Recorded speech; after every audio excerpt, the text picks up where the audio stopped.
everybody. I'm at one of the most famous shrines in Japan, and I thought I'd stop for a moment and answer a request. Isn't that beautiful back there? Take a look at that. Just take a look real quick before I start talking. Look at that. Isn't that beautiful? Would you rather see that than hear me talking? But I don't have the 300 yen to go in. I'll have to go this way. There's a priest right there, Shinto priest. Anyway, I received a request on the forum to explain more about the thing that I saw in the woods. Now, I've kind of talked about it here and there in a few videos, but I haven't really gone into it in too much depth. There's a leaf blower over there. Let's hang out over here. You can look at the shrine a little bit while I talk. The thing I saw in the woods, I was doing a video called Careful Footing. And in the mid-course of the video, I met something, or something met me. Something came to visit me while I was making the video. And I mentioned it in passing, and I explained it a couple of places, but here it is. Here's my story of what happened. I was exploring in a very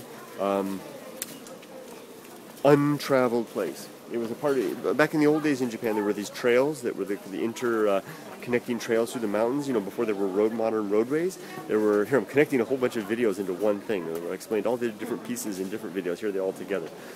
There used to be these interconnecting trails. Back in the old days, there weren't, modern roads like we had now.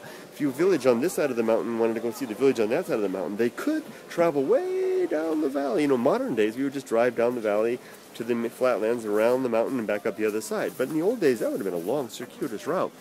Much more convenient to just go as the crows fly, so to speak, and go up and over the mountain, up the pass.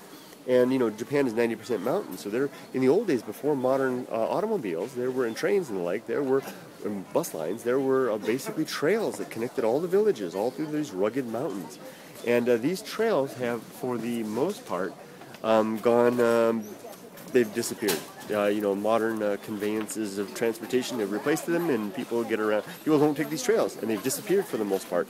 I first learned about these from a guy on the Countryside Japan forum, and Ken Elwood explained about this system there. And I've been searching for these trails ever since. And I've talked to farmers in remote areas, and I say, "Are there any trails up here? Like, go to the next village?" And they'll confirm, "Yeah, there's an old trail that goes up there. Nobody ever goes there anymore.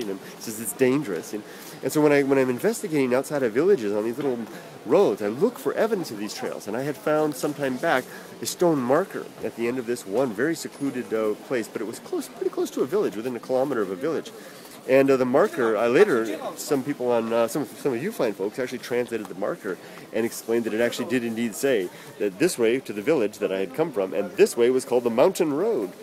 And it was basically one of these old abandoned trails that winds through the mountains there.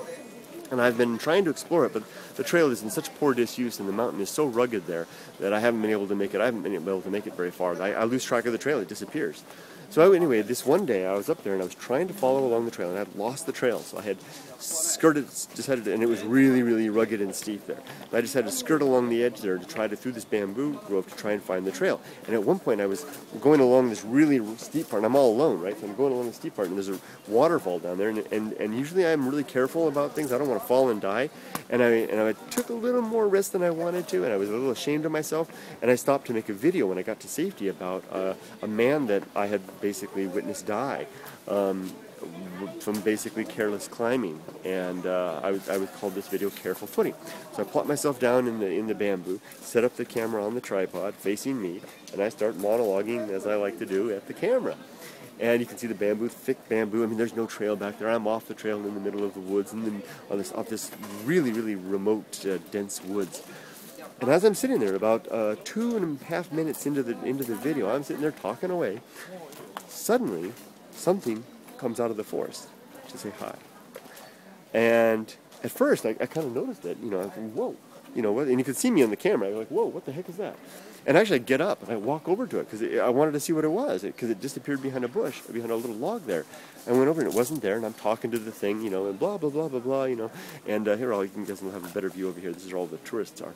And this is the main office. I'm talking to the thing, blah, blah, blah, blah, blah. Oh, I think the leaf blower stopped. Let's go down here. I'll show you a real pretty view of the ocean.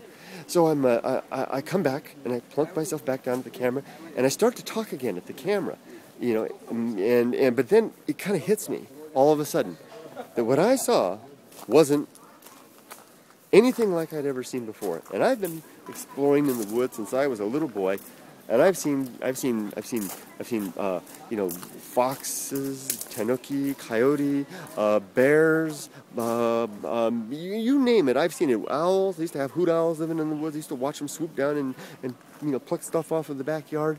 I mean, I've seen all this stuff.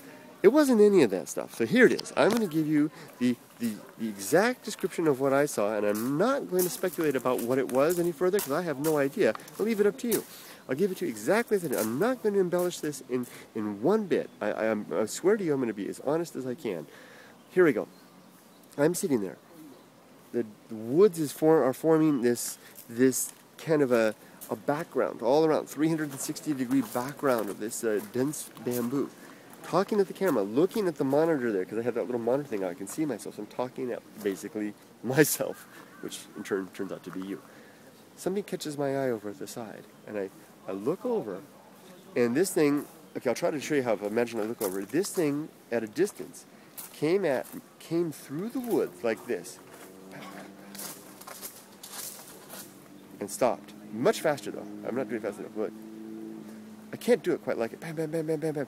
It was like a cartoon. Remember how we would see cartoon characters when we were kids, and they could bounce off things, the Wile E. Coyote or the Roadrunner, bang, bam, bam, big bing, bam, bam. It was doing that off of these bamboo stalks as it was coming along, ricocheting off the bamboo. It appeared to be ricocheting off the bamboo, almost like it was like sneaking one to the next, lightning fast. It came to, there was a big clump of thing down here. And it came zipping along to that clump. Now, I don't want to make these people uncomfortable. It came zipping along and stopped right at that clump, right above it. Now, that could have been 20 feet away from me. Stopped right above and hovered right above that fallen length of bamboo. And here's what the thing was. It stopped right there. And here's the description of the thing. It was round. It was, in past videos, I've given a description of about the size of a beagle. I would say it was about this big, and it was round. Okay, it was brown on the outside, dark brown on the inside. It had no eyes, no visible limbs of any sort, no distinguishing characteristics. It was as if someone had taken a big cardboard box that a refrigerator had come in and had cut out a circular shape and then kind of colored in the center with a brown marker and left the outside kind of red and kind of shaded into the brown. It looked like, you know, the kind of coloration you might see on some birds, but it wasn't a bird. I saw it long enough to be pretty sure that it stopped. This brown thing stopped as though it were looking at me, although it had no eyes that I could see, and then within just a instant dropped behind that log thing behind it, and that's when I got up and I went over to take a look, and I looked over the edge and it wasn't there. That's it. That's my whole description. I'll just add this. It didn't make a single sound. It had no it didn't make any sound as it moved off those bamboo. It didn't make any sound as it stopped. As it slipped away, when I got up to look around, it was completely gone. I got a good view of everything below. It wasn't down there. And that's it. That's the story. That's what I saw. And I'm not going to speak any further for risk of soiling the tail in one direction or the other. I don't know what it is. There you go. So think what you like. Although I'll tell you this, I was out yesterday in not the same area, but I was in a deep woods, and I was looking around my shoulders a little bit here and there. It's going to be a while before I'm completely at ease again with whatever the heck that was. There you go. I'm going to sign off for now. Let's go take one last look at the shrine. You can see all the people up here. This is a really, really popular place. I'm here on business. I'm here on official shrine business. Take care, everybody. Have a great day. Make it a wonderful one wherever you are. They're short, and they are sweet, and they're up to us to make them last. Or not to make them last. Well, we got to make them last. You know, speaking from a guy with a tricky heart these days, got to make it last. But the trickier part is to make it squeeze it out. That essence. There you go. Bye-bye.